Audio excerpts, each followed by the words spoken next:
Okay, let's unpack this. Have you ever thought about ancient texts not just as history, but maybe as holding real clues for us now? Yeah, exactly. Like a kind of hidden wisdom. That's exactly where we're going today. Yeah. We're doing a deep dive into the Torah portion, BeHaAlotcha, and how it connects with the prophet Zechariah. And we're looking at it through a specific perspective, right? From Material by Yair Yehuda. Exactly. We're using Yair Yehuda's insights here.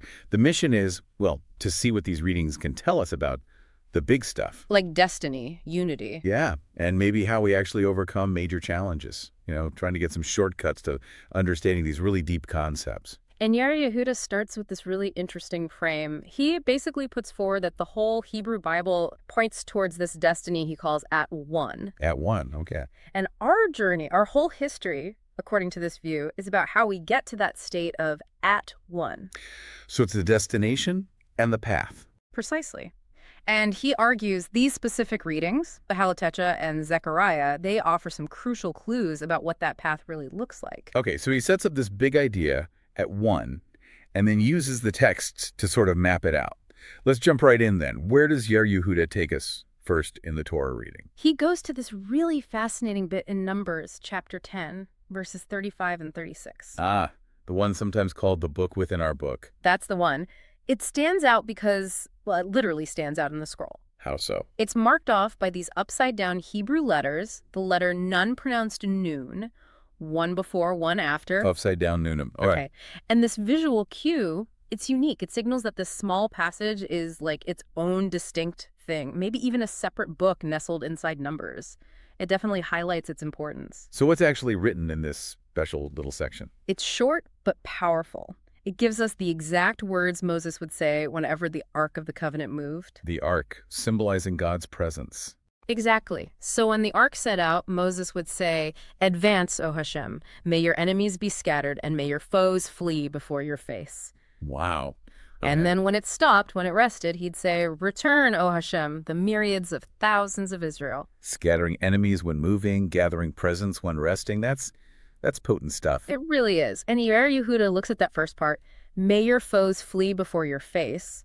And he asks these pointed questions. Like what? Like, how does the enemy see his face? And then, more directly, anything to do with us. So he's suggesting maybe the enemy seeing his face isn't just automatic, but might somehow involve Us. the people. That seems to be the implication Yair Yehuda is exploring, is the divine presence, the face that scatters enemies, somehow manifested or perceived differently based on the state of the people. It shifts the focus a bit, doesn't it? From just the ark itself to the community carrying it. It definitely does. It makes you wonder about our role in divine protection, I guess. Right. And then Yair Yehuda brings in another piece here connected to this idea of presence and maybe the conditions for it. It sounds a bit cryptic at first. Okay. He mentions a number, 2034.5, fallen to date. Fallen? What does that refer to? It's not immediately obvious, but he puts it next to a question. Is there a sort of minimum number, minimal 22,000, needed for God to actually dwell within us? Not just with the ark, but inside the community. 22,000. That's very specific. Mm-hmm. And the 2034.5, fallen. Is he linking dispersion or loss to the threshold needed for divine indwelling? It seems like it. Yair Yehuda might be suggesting a connection between a state of being fallen or scattered, perhaps represented by that 2034.5 number and this critical mass, the 22,000, needed for God's presence to manifest within the people collectively. And he mentioned heavenly hosts. Yeah, he wonders if that 22,000 somehow mirrors the heavenly hosts, linking our collective state to the divine realm. It's a dense point from his material, really pushing against a purely physical view of these things. So it's about the spiritual state of the collective. Maybe needing to reach a certain wholeness or number for that divine presence to fully manifest within them, which then affects the enemies. That seems to be the direction he's pointing. It adds a layer to Moses' words about the ark. Okay, let's zoom out slightly. Yair Yehuda also talks about where this book within our book sits in Numbers, right? Its context. Yes, he finds the placement really significant. This powerful passage about divine power and presence comes right after Moses invites his father-in-law, Jethro, to join the Israelites. Jethro, who wasn't an Israelite, he was a Midianite priest. Exactly. So Yair Yehuda asks, why put the invitation to join right before this core statement about divine might? Are joined nations somehow part of the picture for God's purpose to unfold? That's interesting, especially because, as Yar Yehuda notes, Jethro actually says no at first. He wants to go back home. Right, and Yahuda contrasts that with God's command to Abram back in Genesis, go forth from your land. That was about separation. But here, right before the verses about divine power, it's an invitation to join. It raises a big question Yar Yehuda wants us to consider. Is the journey to at one, this ultimate unity, something that actually requires bringing others in? Does this placement hint that a wider unity is needed for that divine presence, the one that scatters enemies to fully manifest? So maybe achieving at one isn't just an internal thing for one group, but involves a broader joining. Okay, that's a lot to chew on from the Numbers passage. Let's switch gears to the Haftorah, the reading from the prophets. Right. The companion reading for BeHaAlotcha is from Zechariah chapter 2, verse 14 through chapter 4, verse 7. And Yer Yehuda calls this a prophetic emblem. What's that mean? He sees it as a core symbolic image, an emblem that packs a huge message. The main focus is Zechariah chapter 4. What's the vision there? Zechariah sees this lampstand, a menorah, made entirely of gold. It has a bowl on top, 7 lamps, 7 pipes, feeding oil to the lamps. Okay, standard menorah imagery so far. But here's the key detail Yar Yehuda highlights. There are 2 olive trees, one on each side, standing right next to the lampstand, seemingly feeding oil directly into the bowl. Directly from the trees, Yeah. not from people filling it. Exactly. That's the striking part. And Zechariah is baffled, naturally. An angel explains it, particularly for Zerubbabel. Zerubbabel. Who was he again? Yar Yehuda reminds us he was a leader, grandson of King Jehoiachin, involved in returning from Babylon and starting to rebuild the temple. Okay, so what's the angel's message to him about this vision? It's the absolute core, according to Yar Yehuda, Zechariah 4, verse 6. Not by might nor by power, but by my spirit, said the Lord of hosts. Not by might nor by power, but by my spirit. That lands powerfully, especially after discussing the ark and divine presence. Doesn't it? The angel is telling Zerubbabel basically, you're going to succeed in this massive rebuilding task, overcoming huge obstacles, the great mountain becoming level ground, not because you're strong or clever, but because of God's spirit. So the power source isn't human effort, it's divine spirit, symbolized maybe by those olive trees constantly fueling the light. That's how Yar Yehuda seems to read it. The vision promises Zerubbabel he'll finish the temple, placing the headstone with shouts of joy. But then Yar Yehuda asks the crucial question. Is this just for Zerubbabel's time? Or does it speak to us, to our time? Yeah. Are there clues that might have a broader, maybe even future meaning? He points to a few things. Like sometimes the text says Judah instead of all Israel, which could suggest a specific later context. Or describing Joshua the high priest as a brand plucked from the fire, that imagery of surviving destruction could resonate beyond the Babylonian exile. And didn't you mention horses earlier? Yes, Yar Yehuda also brings up the visions of the 4 horsemen in Zechariah chapters 1 and 6. Those are often seen as representing forces or judgments across wider history, not just that one moment. So for Yar Yehuda, all these hints suggest the core message, not by might nor by power, is timeless. Whatever the challenge, whatever the era, that's how victory is achieved. Exactly. It's about the source of power. It's God's spirit, symbolized by those self-fueling olive trees. Okay, and thinking about who this message is for, you mentioned the daughter of Zion is told to rejoice. Yes, in 2.15. But then, crucially, in the next verse, 2.15, it talks about, Let me guess, joiners. you got it. For many nations shall join themselves to Hashem in that day, and shall be my people, and I will dwell in the midst of you. There it is again.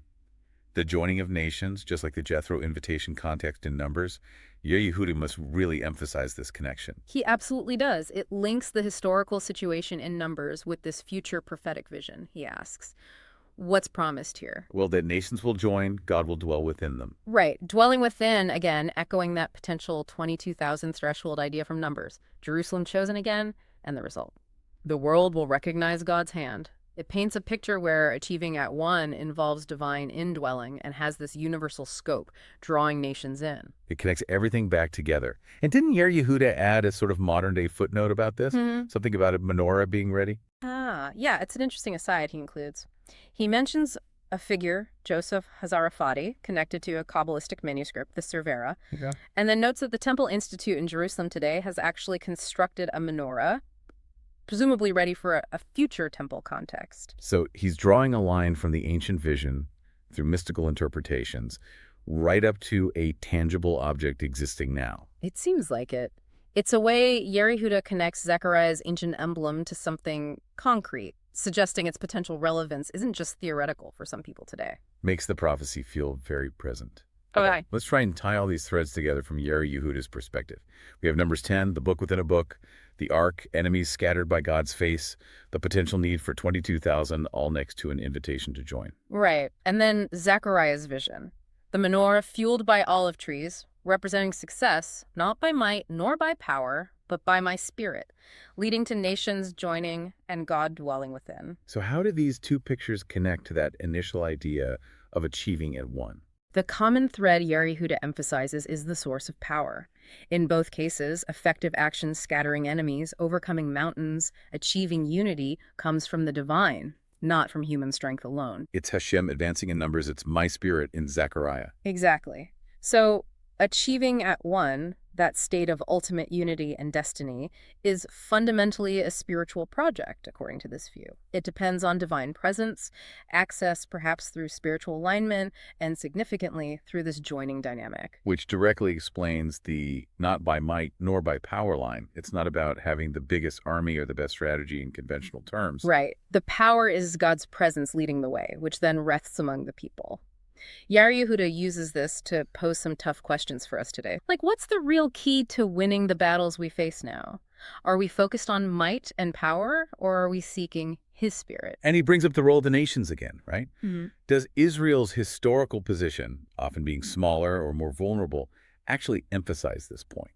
Does it highlight the need for this other kind of power? Perhaps making it a catalyst for that joining he talks about. He asks, is that passage in Numbers 10, the book within our book, is that the deep underlying story for us today?